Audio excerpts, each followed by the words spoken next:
الحمد لله وكفى أشهد أن لا إله إلا الله وحده لا شريك له وأشهد أن سيدنا محمدًا عبده ورسوله اللهم صل وسلم على رسول الله وعلى آله وصحبه أجمعين سبحانك لا علم لنا إلا ما علمتنا إنك أنت العليم الحكيم بسم الله ما شاء الله لا حول ولا قوة إلا بالله العلي العظيم أما بعد Muslimin dan muslimat rahimakumullah, alhamdulillah bertemu pada malam yang ke-15 daripada bulan Zulhijjah bagi tahun hijrah untuk tahun ini, dan insya-Allah bermula lusa hari Rabu bermulalah penerbangan pulang yang pertama bagi para hujaj, dan penerbangan yang terakhir adalah 31 Julai insya-Allah. Dan lusa hari Rabu juga adalah mesyuarat khas SPR. Jangan lupa untuk diumumkan tarikh penamaan calon dan pengundian bagi 6 negeri yang akan bertempur di medan demokrasi yang dibenarkan dalam negara kita. Maka kita pun tak tahu bila radio karat ni macam-macam tarikh keluar dah. So tunggu saja hari Rabu pengumuman SPR untuk pilihan raya negeri yang bakal berlangsung insya-Allah. Dan kita mendoakan para hujaj yang bakal pulang dengan haji yang mabrur insya-Allah. Dan mereka tahu nak pangkah mana. Tu je lah.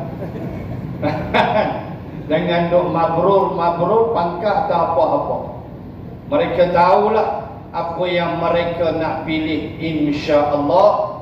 Walaupun undi itu rahsia, tetapi undi dengan ilmu, kefahaman, keimanan, kesedaran, seperti mana yang kita telah belajar lama dalam persoalan ini.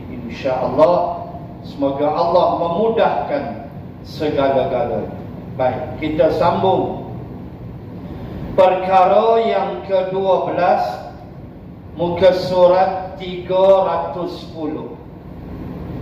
Setiap rahsia alam terbuka, tambah nampak pula kesatuannya, kesatuan pertumbuhannya, kesatuan susunannya, dan kesatuan urusannya. Kini manusia bertambah ta'jub dan kian nyaring kedengaran suara hatinya, menanyakan, siapakah yang menciptakan alam ini? Kalau ilmu pengetahuan tidak dapat menjawab, maka suara batin dari lubuk hatinya membisikkan bahawa pencipta itu ialah Allah, Tuhan pemimpin semesta alam. Tuan-tuan muslimin dan muslimat, saya habis bacakan perkara yang ke-12.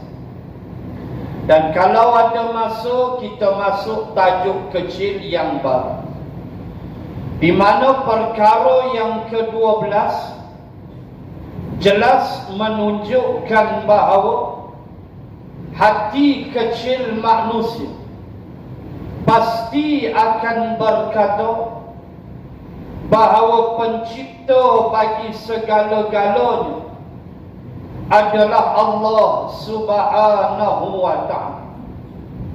Walau melencong ke mana sekalipun pemikiran mereka, akhirnya mereka akan kembali kepada suatu titik yang disebut oleh Allah, wala in sa'altahum man khalaqas samawati wal ard la yaqulunna Allah qulil hamdulillah fa anna tufakun. Dalam Az-Zukhruf Allah Ta'ala menyebut persoalan ini, bahawa semuanya akan menyatakan bahawa pencipta langit dan bumi dan segala-galanya adalah Allah Subhanahu wa ta'ala.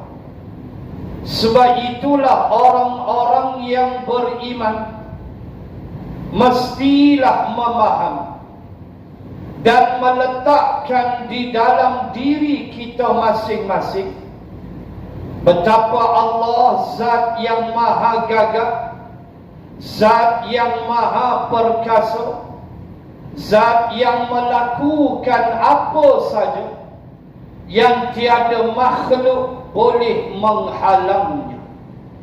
Kalaulah sekadar orang kafir yang menjawab la yaqulunna Allah, yang menciptakan langit dan bumi itu Allah, dia tak lebih sekadar itu.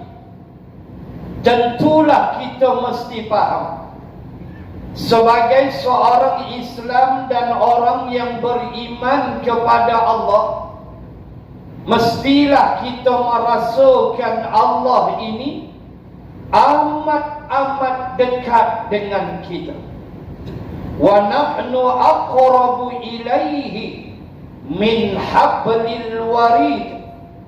Dan kami, kata Allah, adalah lebih dekat kepadanya, lebih daripada dekatnya urat leher mereka. Ayat dalam surah Qaf. Ketika seorang sahabat bertanya Nabi sallallahu alaihi wasallam, adakah Allah ni jauh? Sahabat ni tanya. Kita duk berdoa siang malam, ya Rasulullah, Allah ni dia jauh ke dekat? Lalu Allah menurunkan ayat 186 Al-Baqarah, wa idza sa'alaka 'ibadi 'anni fa inni qarib. Dan apabila mereka bertanya kepada engkau, wahai Muhammad, 'anni, tentang aku ni, beritahu mereka fa inni qarib, aku ni dekat dengan mereka.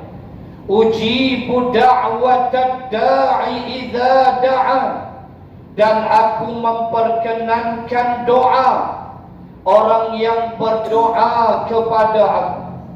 Falyastajibu li, dan aku memperkenankannya dalam keadaan mestilah mereka itu beriman kepada aku. Ini Allah sebut. Apa yang mesti ada pada kita, tuan-tuan muslimat, ialah merasakan Allah Allah ni dekat dengan kita, merasakan bahawa Allah ni Dia boleh buat apa saja kepada kita, walaupun benda tu langsung kita tidak terfikir. Kita tidak mau menjadi seperti orang-orang kafir yang hanya tahu Allah begitu sahaja. Khalaqas samawati wal ardh. Kita tidak mau jadi seperti pemimpin revolusi Bolshevik yang dipimpin oleh Lenin pada tahun 1917 yang telah menjatuhkan Tsar Nicholas yang ketiga, ketika Lenin bersama dengan petani-petani di Rusia memberontak dan menjatuhkan kumpulan ataupun golongan bangsawan ini.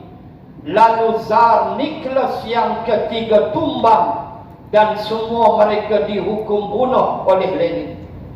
Bagaimana Lenin mengamalkan dasar komunis, berpaksikan Marxisme, iaitulah Karl Marx yang telah meniupkan semangat komunis itu. Apa yang berlaku ialah pengharaman kepada solat, pengharaman kepada masjid didendangkan, dikumandangkan azan. Gereja-gereja tidak boleh menyembunyikan loceng.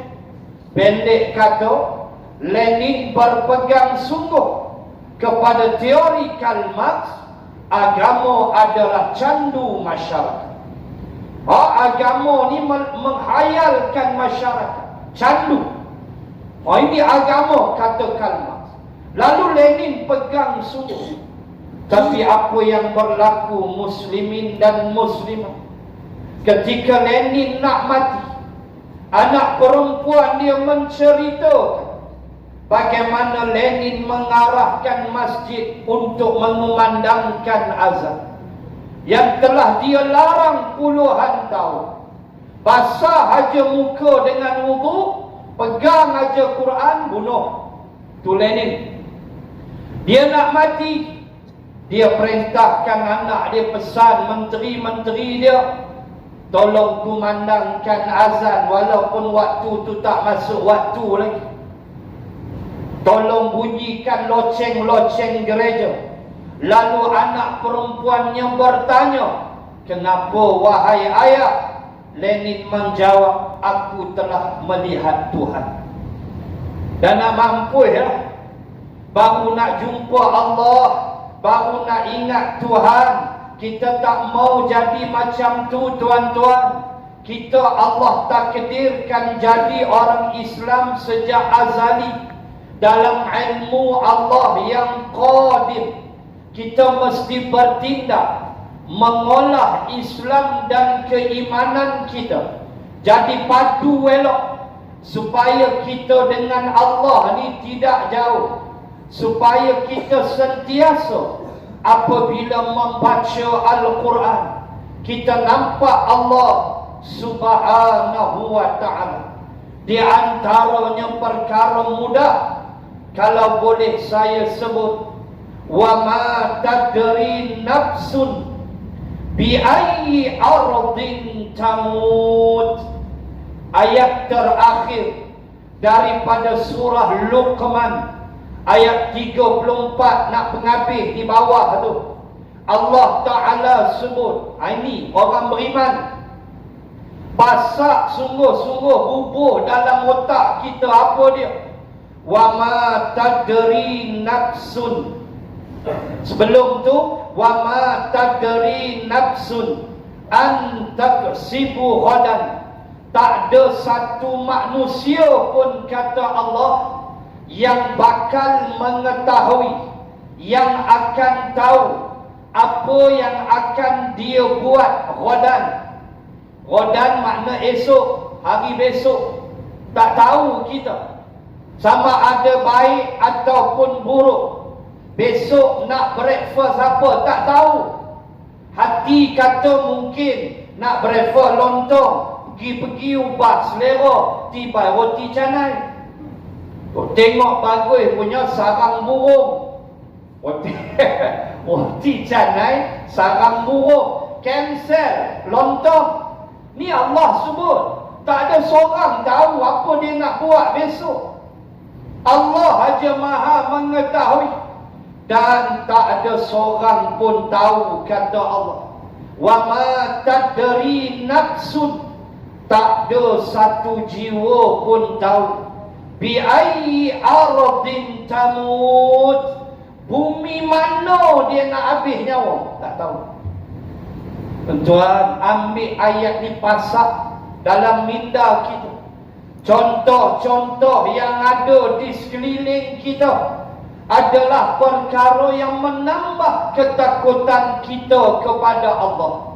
Bila Allah menyebut tak ada satu nyawa pun tahu bi ayyi ardin tamut, bumi mana dia nak habis nyawa. Allahu akbar.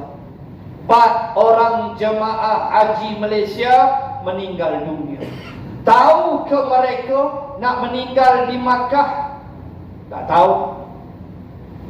Kalau tahu di Malaysia, saya ingat dia postpone.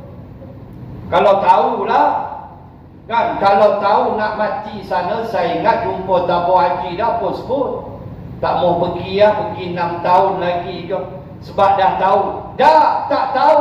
4 jamaah takziah kita ucapkan pada ahli keluarga yang meninggal dunia, keluarga mereka, 4 rakyat Malaysia. Tahukah mereka? Tak tahu. Lahirnya di Malaysia, meninggalnya di Mina. Tu 9 beranak. Ya Allah, ya Tuhan, tuan-tuan, kita baca teriak. 9 beranak sekali Allah ambil. Di Kemaman, Terengganu, duduk di Pahang, bercuti Aidul Adha, cuti panjang, long weekend, pergilah latar apa ke nama, kepala air sampai. Allahu Akbar. 9 sekali Allah ambil. Mak, ayah, 7 anak jalan. Orang pun tak tinggal, tuan-tuan. Subhanallah.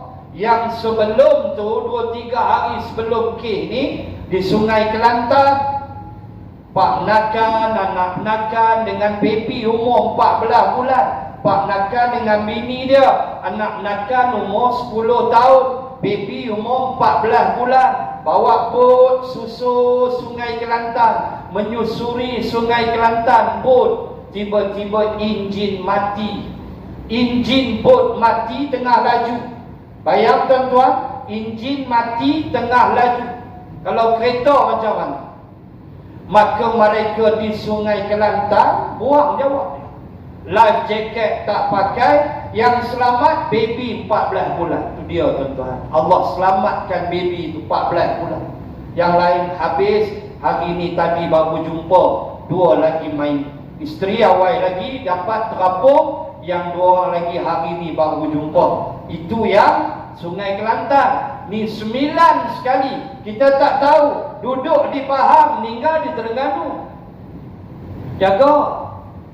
Beli rokok di Matampau, meninggal Mata Nyangkui. Kita pun tak tahu. Beli rokok Matampau, isap di Mata Nyangkui. Lepas isap mati. Tak tahu, tuan-tuan. Bi ayyi ardin tamut, bumi mana kamu nak habis nyawa. Tak tahu. Ya Allah, ya Tuhan, tak tahu. Ni nak kata dekatnya Allah dengan kita. Kita mesti faham sampai ke tahap itu. Tuan-tuan tengok khemah, ada video kan, Ustaz Indonesia meninggal di khemah Mina. Allah tengah ceramah. Meninggal dalam khemah di Mina.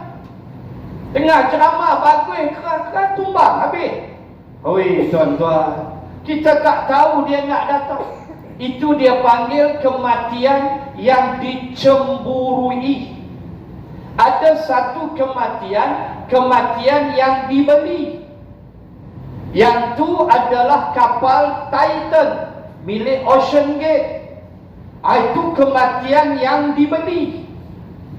Ya Allah, tuan-tuan, submarine 6.7 meter, itulah panjang dia, milik Ocean Gate, nama Titan. Nak pergi tengok Titanic. Titanic tenggelam 3,800 meter di Newfoundland di Canada. Situlah Titanic tenggelam. Tuan-tuan ingat kalau baca sejarah Titanic, betapa sombongnya kapten pemilik kapal Titanic. Dia punya angkut sebelum berlayar daripada Liverpool, England, start berlayar daripada situ, bagaimana ia kata kapal ni cukup kuat, tidak akan ada yang menenggelamkannya walau Tuhan sekali. Tuh yang kata kafir. Dia kata Tuhan pun tak boleh tenggelamkan kapal ini. Ambil kau. Di Newfoundland di Canada, Titanic tenggelam. Kedegilan dia yang kedua, setelah diberitahu air sudah masuk, kapal sudah mulai hilang dia punya center of gravity. Belajar engineering, mengubah suasana, mengubah kedudukan gravity yang kita panggil sebagai principle of inertia. Iaitulah sesuatu objek akan berada dalam keadaan pegun, dalam keadaan begitu, sehinggalah ada daya luaran yang akan mengubahnya. Itu principle of inertia yang kita belajar dalam fizik. Bagaimana air masuk, dia berubahlah graviti dia. Beritahu dia kapten mangkuk ni. Dia kata, tak apa dia kata bahasa kita. Bahasa kita, tak apa kuat lagi kapal ni, tak ada masalah. Walhadah langgar dah iceberg. Sombong. Bila kata sombong, bawa pada kehancuran. Dia tak kira orang Islam, dia tak kira kafir. Orang Islam sombong neraka. Orang kafir pun sama. Nak sebut kesombongan menjahanamkan kehidupan kita. Sombong dia. Takkan ada tenggelam Titanic. Tenggelam. Titan milik Ocean Gate. Tuan-tuan, dia boleh dive 4,000 meter. Titanic berada 3,800 meter, 3,8 kilometer. Dia boleh dive 4,000 meter, samaan 4 kilometer. Tuan-tuan, 4 kilometer dasar laut. Tuan-tuan ingat dekat? Kira tengok 1 kilometer jauh mana? 4 kilometer dasar laut. Ui, jangan tuan-tuan. Allah nak ajar kita, sampai masa kamu akan mati dalam laut tu mati. Tuan-tuan muslimah, harga tiket USD 200,000. Dia punya harga tiket 200,000 US dollar. Kalau Malaysia, tuan-tuan kali dengan 4.7 lah ni ringgit kita, 4.7, jawapan dia 1,175,000 ringgit. Tiket dia 1,175,000 ringgit. Harga tiket nak masuk Titan 5 orang kan. Kapasiti dia hanya 5 orang. Tu yang saya kata kematian yang dibeli. Ada mereka tahu mereka nak mati bawah tu, tobat tak tahu. Ada mereka tahu bahawa submarine Titan ini akan meletup, tak tahu. Tuan-tuan, pressure yang terlalu kuat.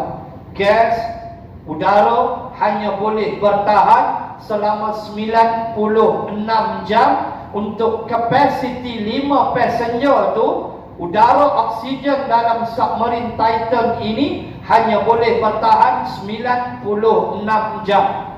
Mereka sudah lost contact dengan orang luar atas permukaan laut 1 jam 45 minit. Mereka lost contact. Tu Allah nak tunjuk kehebatan kekuasaan dia. Allah takdirkan sejak azali kamu mati di bawah dasar laut. Mati. Ma tadri nafsun bi ayyi ardin tamut. Ini yang kita kena be aware. Kita tak boleh bayang meletup dia punya body submarine tu berkecai mereka punya tubuh, kita tak boleh bayang. Istihar mati. Tak ada signal, tak ada apa. Sebab 96 jam saja udara boleh bertahan.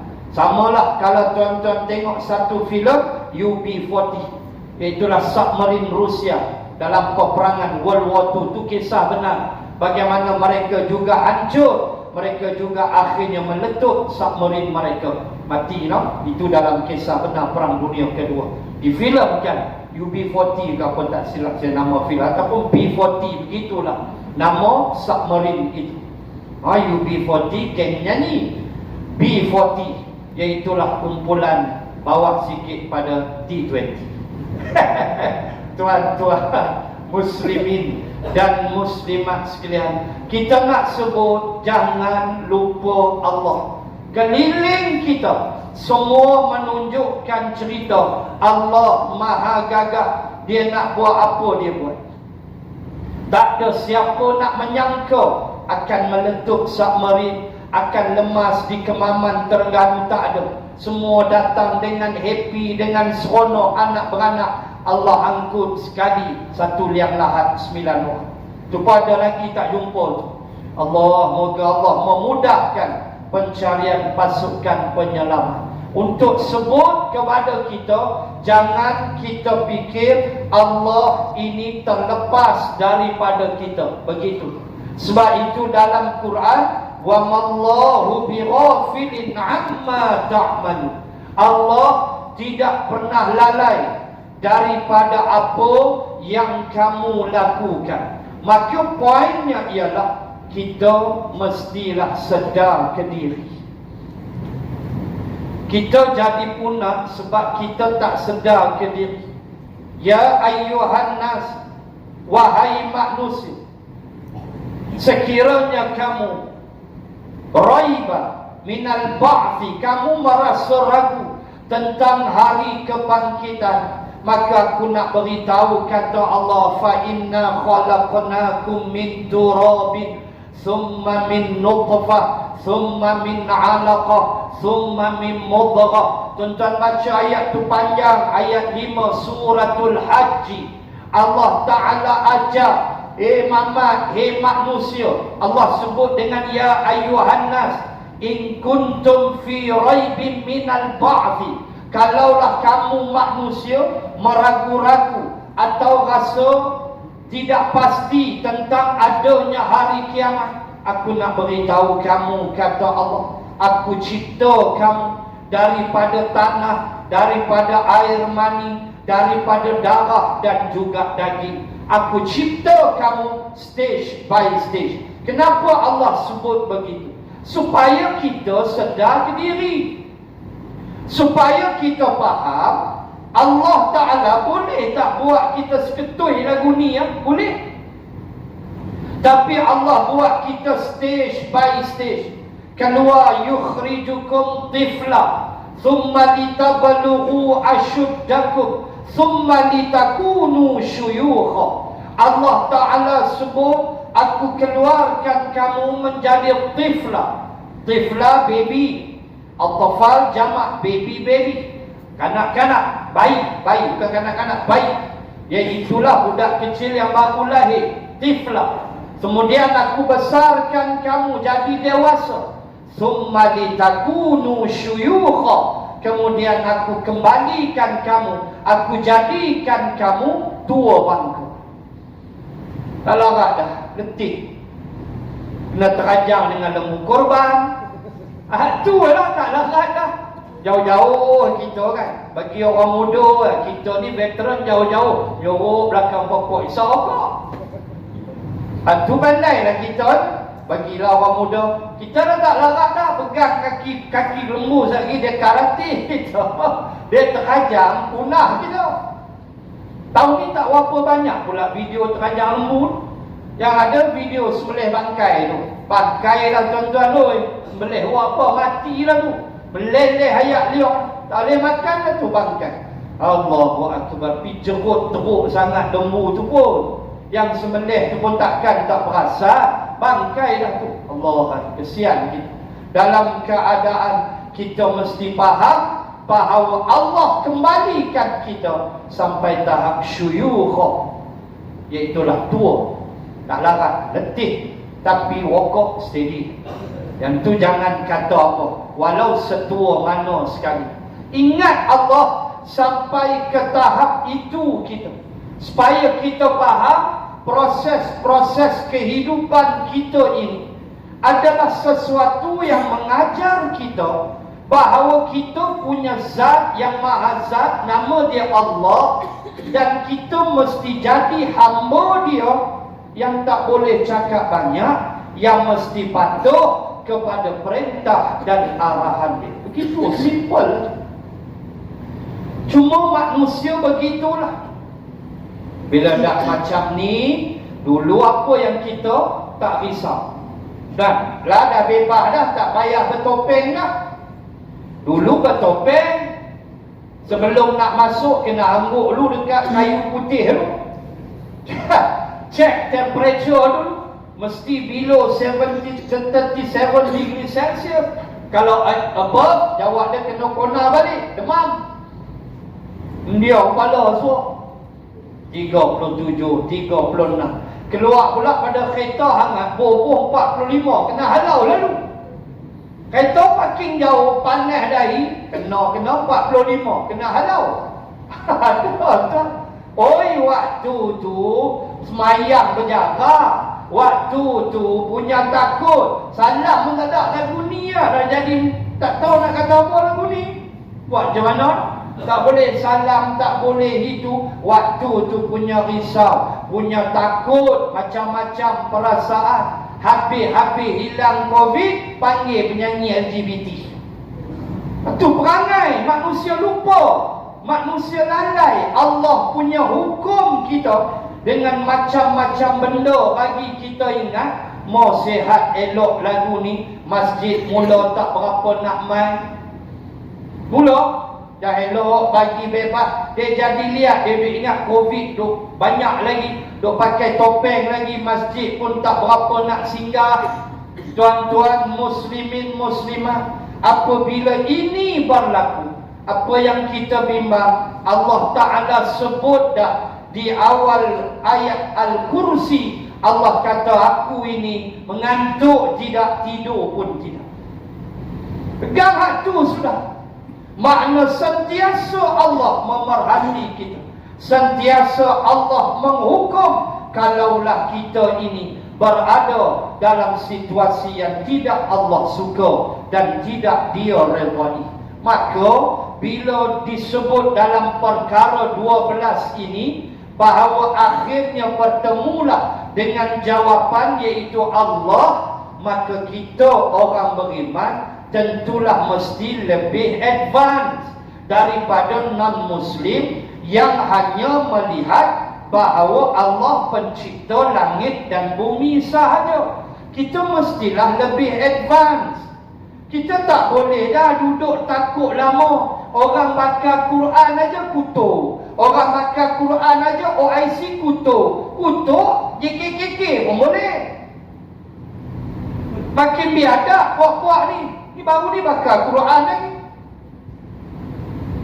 Dapat lesen, dapat permit polis, berlaku demonstrasi di negara, bakal lagi Quran. Yang OIC dok kutuk sampai bila? Dalam keadaan kita mesti sedar Islam punya izzah, Islam punya kekuatan. Mesti kita buat sesuatu, bukan mengutuk aja. Lihat tuan-tuan, ketika Salihuddin Al-Ayyubi mengalahkan Raymond the Chatillon dan juga Baldwin yang keempat di dalam peperangan salib. Perang salib yang pertama, Salahuddin kalah.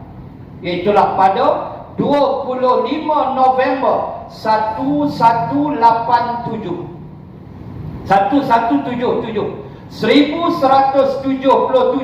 25 November Salahuddin kalah dengan Baldwin yang keempat dan Raymond the Chatillon. Baldwin waktu tu umur 16 tahun. 16 tahun aja umur Baldwin, tapi dia kena penyakit kusta dan dia pakai topeng sampai dia mati.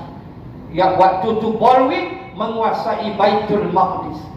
Salihuddin bersabar menyusun bala tentera, dan 10 tahun kemudian 1187 Salihuddin Al-Ayyubi berjaya menumbangkan Baldwin yang keempat dan juga mengalahkan Raymond the Chatelain.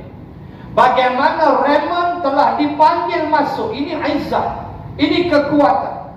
Raymond telah dipanggil masuk ke dalam khemah Salihuddin Al-Ayyubi. Dan bagaimana Salihuddin tanya dulu kepada Raymond, benarkah ketika perang 10 tahun dulu 1177 engkau pernah berkata kepada tentera-tentera Islam yang engkau bunuh, engkau pernah berkata, mana dia Muhammad Nabi kamu? Panggil dia sekarang. Kata Salihuddin, benarkah? Dia kata, betul. Engkau yang bercakap. Ya, kata Raymond the Chatelain. Maka Salihuddin bangun, tak cakap banyak, dah ambil pedang, cantas leher di dalam khemah Salihuddin sendiri. Itulah raja yang dia bunuh dengan tangannya kerana biadab terhadap Allah dan Rasul. Kita bukan nak perang tak pasal-pasal, tidak. Tetapi paling tidak tindakan tegas mestilah diambil di atas diplomatik ke apa, pandai-pandailah. Ni kutuk tak habis-habis. Betul orang bakar lagi Quran, kutuk lagi. Malaysia tak berlaku lah, alhamdulillah. Ni negara luar. OIC mestilah berperanan, atau kamu hanya OIC? Dekat tu aja kamu. Dalam keadaan Salihuddin bunuh Raymond the Chatelain, memenggal lehernya sebagai pengajaran kepada dunia Kristian pada waktu itu yang membenci Islam. Walaupun selepas itu diadakan suatu pungutan di negara England oleh Richard the Lionheart, Raja England pada waktu itu. Richard the Lionheart, Richard berhati singa, telah melancarkan di negara England apa yang disebut sebagai cukai Salihuddin. Cukai Salihuddin dilancarkan di England untuk mengutip dana untuk menghadapi perang semula dengan Salihuddin Al-Ayyubi. Dikutip dana, dipanggil cukai Salihuddin. Begitu mereka menentang Islam, tuan-tuan, menggunakan segala apa yang ada. Salihuddin menunjukkan akhlak Islam. Salihuddin mendapati dekat nak perang, Richard sakit. Ni orang yang pegang dengan Allah. Richard the Lionheart sakit. Salihuddin pergi ubat dia dulu dalam khemah. Salihuddin masuk dalam khemah. Dia tak kenal Salihuddin. Salihuddin Al-Ayyubi, dinasti Ayyubiyah, bangsa Kurdistan. Nama sebenarnya Yusuf, gelarannya Salihuddin. Hebat dia, subhanallah, menjaga perbatasan Islam. Raymond yang dia bunuh itu, Raymond the Chatelain, adalah yang bertanggungjawab membunuh para jemaah haji yang berjalan kaki menyusur Jordan untuk sampai ke Makkah. Sampai ke Makkah dan Madinah. Susur suatu bandar, nama dia Karak. Situlah Raymond membunuh jemaah haji. Dan Salihuddin bertanggungjawab membina suatu kota di Karak, di bandar Karak, di Jordan, dekat dengan Mu'tah, Universiti Mu'tah. Bagaimana atas bukit, saya sampai dah, alhamdulillah, kita boleh tengok kota Salihuddin Al-Ayyubi. Kita boleh panjat, bayar duit sikit, ada tiket dia, tak ada yang free. Masuk, bayar, kemudian kita boleh masuk dalam kota itu dan kita boleh lihat bagaimana peluru-peluru daripada batu. Masih ada lagi peluru tu Salihuddin buat daripada ketulan batu, peluru tu. Dan meriam-meriam yang ada di setiap lubang masih ada sampai sekarang. Dan ditunjuk pada kita laluan para hujaj, jemaah haji yang dibunuh oleh Raymond the Chatelain. Mana dia tak cantas kawan, wang ajar biadab. Dalam keadaan demikian tuan-tuan, Salihuddin Al-Ayyubi sekalipun tidak pernah wukuf di Arafah sampai habis nyawa. Dia jaga orang pergi haji, dia sendiri tidak sempat menunaikan haji.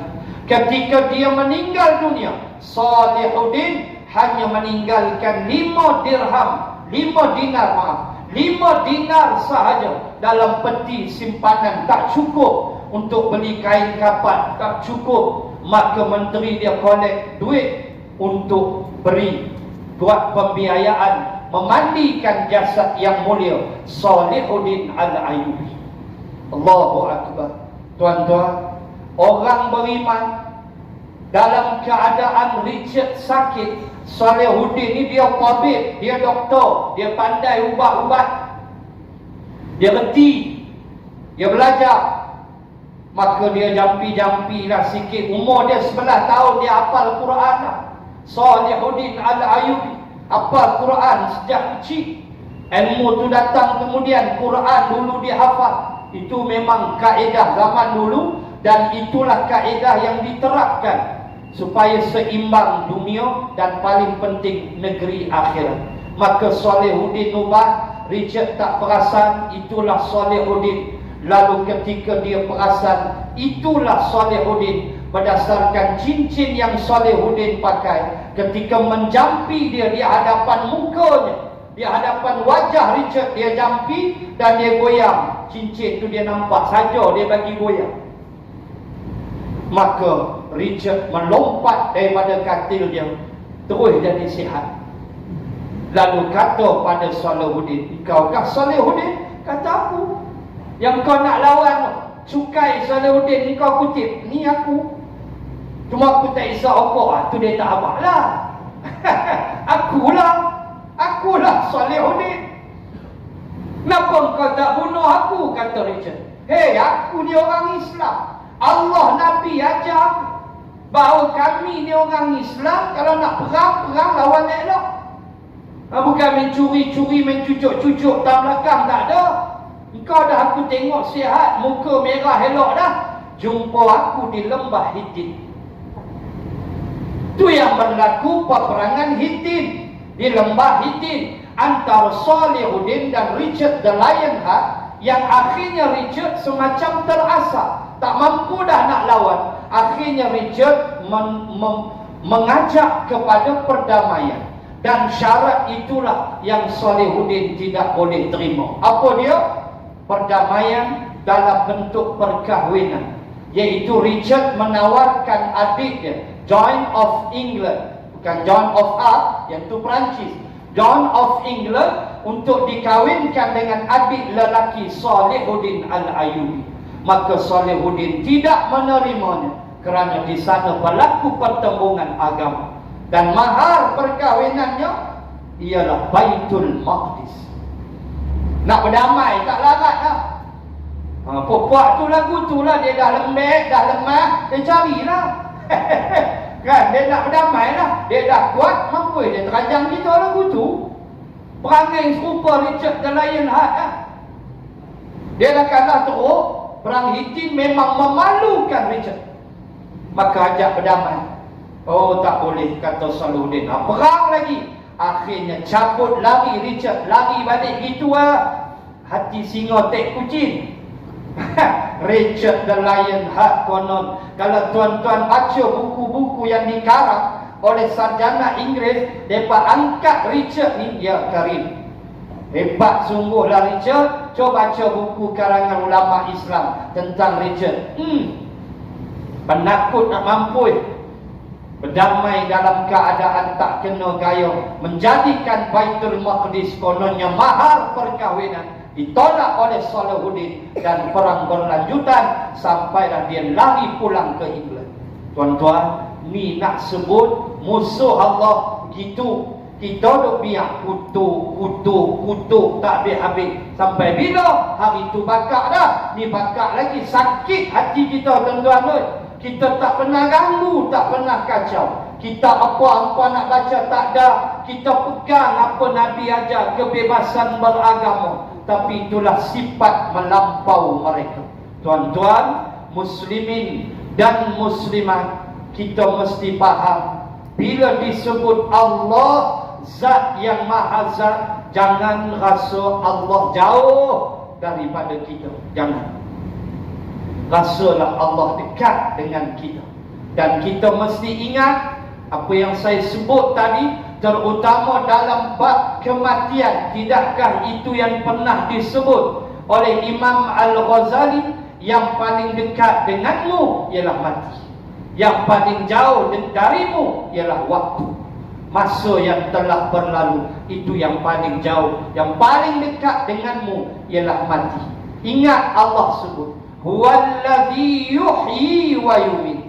Dialah Allah yang menghidup dan mematikan. Jadikan pengajaran Ocean Gate ke, yang di Kemaman ke, jadikan pengajaran. Siapa saja yang kita baca, kita lihat, jadikan pengajaran bahawa yang pertama, masanya sudah sampai dan tidak tahu bumi mana nak habis. Itu contoh yang kita mesti pasak di dalam minda pemikiran kita. Allah mengingatkan kita pada ayat terakhir surah Luqman. Muslimin dan muslimat sekalian, Allah lah segala-gala, maha pencipta. Ada satu ayat dalam suratul A'la amat cantik. Antaranya Allah menyebut, wallazi akhrajal mar'a faj'alahu ghusaan ahwa. Ia berkait rapat dengan ibadah yang baru saja kita laksanakan, iaitulah ibadah korban. Apa kaitan ayat? Allah Ta'ala sebut, wallazi akhrajal mar'a. Mar'a, ra'i. Apa dia? Ra'i, rumput. Mar'a, tempat binatang ternakan nak makan. Kita kalau baca Quran dengan bibir mulut aja, tidak dengan hati, kita akan tengok ayat ni biasa aja. Cerita rumput, tumbuh-tumbuhan, tu aja. Apa yang besarnya? Kata mulut kita. Tapi cuba tengok dengan hati, macam mana kita nak berkorban dalam keadaan lembu, kuih, kering, makan tak boleh. Allah nak ajar kamu, aku bagi kamu satu ibadah, nama dia korban. Hidupkan syiar Nabi Ibrahim. Allah perintah dalam bentuk, Nabi ajar dalam bentuk sunat muakkadah.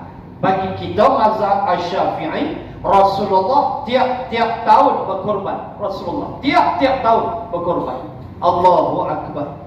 Aduh tuan-tuan, malu-malu kita nak sebutnya bagaimana Allah melalui Rasulullah memerintahkan kita sedemikian. Allah menyediakan keperluan. Allah sediakan keperluan bagi al-an'am, terutama lembu, kerbau. Apa dia? Rumput. Wallazi akhrajal mar'a. Akulah Allah yang mengeluarkan untuk kamu al-mar'a. Al-mar'a dia jadi zaraf makan ataupun isim makan, tempat. Al-mar'a dia jadi zaraf makan, zaraf tempat, iaitulah tempat lembu nak ragut rumput. Kalau rumput tak ada, lagu mana tuan-tuan? Nak korban lagu mana? Kuih, kering, 2-3 langkah lembu tu tumbang. Kita tumbang kan. Sebab itulah dibagi makan yang elok tu, yang datang istilah lembu sado. Dia mai punya gemuk 400 kilo. Dia pandang kita atas lori tu kan, memang lari awal lagi. Tengok video dia pantak tu, ada lah silap tarik. Dia langgak khemah, runtuh khemah. Yang melompat, rokok dah lagi pegang. Lompat. Ada satu tu saya tengok, rokok pegang tak, lompat tak, rokok tak lepas. Patut dia kena sembelih tu, pegang rokok tu. Aduh, tak lepas rokok, lompat punya tinggi, lembu tu dah naik angin. Ada satu video tu saya tengok, Allahu Akbar. Tuan-tuan, gemuk lembu makan elok sebab Allah kata aku akhrajal mar'a. Aku yang bawa keluar, aku yang adakan tempat lembu tu nak makan. Kalau rumput Allah tak buat tuan-tuan. Ni simple aja. Cerita rumput tapi balik kepada Allah. Itulah orang beriman. Itulah orang beriman. Apa yang dia nampak ialah Allah Subhanahu wa ta'ala yang mengizinkan segala-galanya, khaliqu kulli syai', yang mencipta segala sesuatu. Itulah zalikumullahu rabbukum, itulah Allah Tuhan kamu. Maka perkara 12 yang saya baca sampai habis ini, tak ada dah, semuanya akan kata Allah. Walau sekapi mana sekali, tetap dia kata ini Tuhan Allah, Tuhan Allah. Itu kalau Cina lah, dia Tuhan Allah. Dia nak Allah tu memang lidah dia terseliuh lah. Tuhan Allah tu je lah. Dia pun tahu Idul Adha, kurban apa semua, dia pun tahu. Maknanya nak sebut Allah adalah Zat yang Maha Zat, yang setiap jiwa, walau dia bukan Islam sekalipun, sampai pada satu masa keadaan, dia mesti ingat Allah. Seperti Lenin yang pernah kita sebut dan saya sebut sebentar tadi, yang akhirnya mengarahkan gereja bunyi loceng dan masjid mengumandangkan azan kerana dah jumpa Tuhan. Na'udzubillah. Sebelum tu dia bunuh umat Islam sesuka hati. Muslimin dan muslimat, saya kira tak sempat ke 9 dah. InsyaAllah kita sambung. Hasil pengetahuan adalah dugaan dan bukan kepastian. Kita sambung minggu ketiga. Hasil pengetahuan adalah dugaan dan bukan kepastian. Apa makna? Apa bentuk ilmu? Apa bentuk pengetahuan yang dipanggil dugaan, bukan kepastian? InsyaAllah kita lihat pada sesi yang akan datang. Maka sekali lagi saya ingatkan diri saya, tuan-tuan muslimin dan muslimat sekalian, supaya kita senantiasa merasakan kehadiran Allah di dalam hidup kita. Jangan lepaskan Allah. Susah, senang, ingat Allah. Dan paling payah nak ingat Allah waktu senang.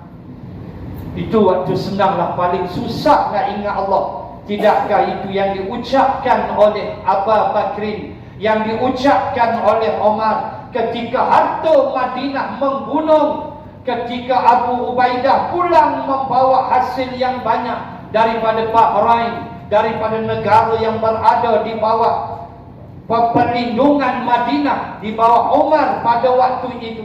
Tidakkah Omar menangis ketika melihat harta yang banyak?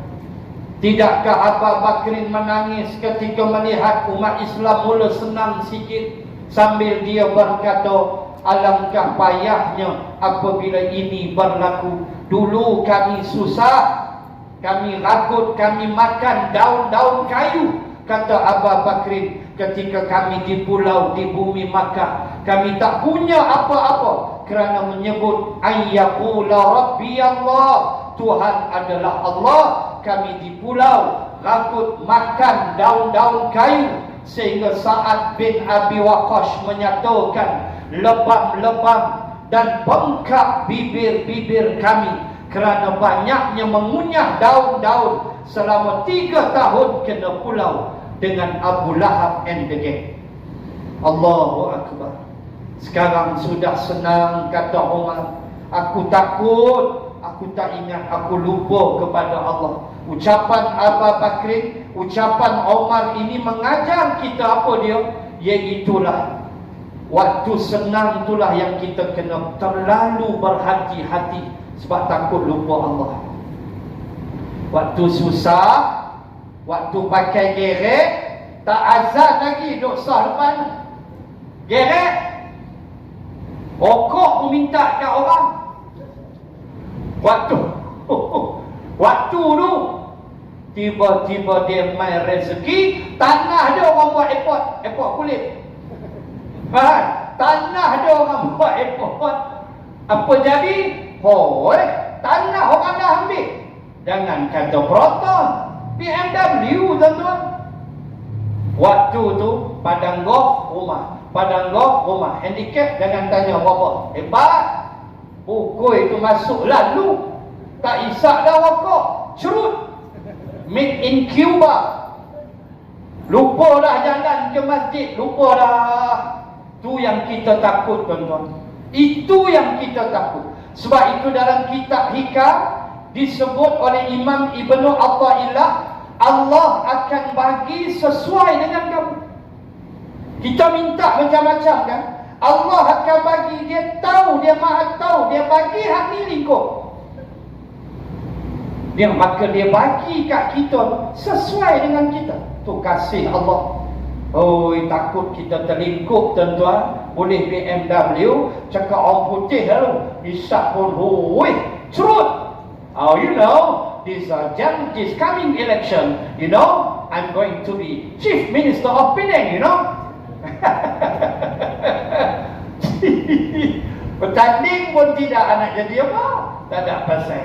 Tuan-tuan muslimin dan muslimat, jaga, ingat Allah bukan waktu susah, waktu senang tu yang paling kita takut. Sebab kita mudah lupa bila kita dah senang, hidup dah senang, duit dah banyak, kereta menjala-jala, mulut. Waktu susah kemain lagi, ya Allah, ya Allah. Waktu senang, geng hello lalu. 3 pagi duduk kedai kopi.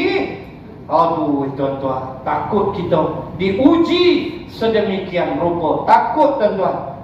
Memang cakap terang. Kita takut kalau Allah uji kita sedemikian rupa. Dulu susah, dalam wallet pun tinggal RM10 ya sampai ujung bulan. Allah, DG 52. DG 54. Dulu DG prepaid. Dulu DG prepaid lah DG 52, 54. Oh, cakap pun kemat. You know saja, tak habis-habis. Oh, you know tu dia tu hampir mati. Jaga, tuan-tuan muslimin dan muslimat. Saya suruh dulu diri saya yang bercakap. Allah nak uji bila-bila waktu dia boleh uji kita. Dan kita cukup takut dengan ujian kesenangan. Walaupun kita nak hidup senang, siapa yang nak susah? Naluri kita manusia, kita semua nak senang kan? Mana yang kita nak susah? Semua kita nak senang. Tetapi itulah yang kita takut. Apabila kita senang, tidak bersyukur kepada Allah. Kalau senang bersyukur, carry on, no problem. Tapi bila senang kita lupa Allah, berat. Dia tak jadi nikmat, dia jadi istidraj. Lagi kaya, lagi jauh. Lagi kaya, lagi bakhil. Habis. Waktu tu Allah hentak segala-galanya jahanam kita. Na'udzubillahi min zalik. Semoga Allah menjaga kita daripada menjadi manusia yang lupa kepada Allah dan menjadi manusia yang kufur kepada Allah. Na'udzubillah min zalik. InsyaAllah jumpa minggu yang ketiga dan kita bahas ilmu atas dugaan, bukan kepastian. Apa maksud? InsyaAllah minggu ketiga hari ini. Bismillahirrahmanirrahim. Alhamdulillahi Rabbil Alamin.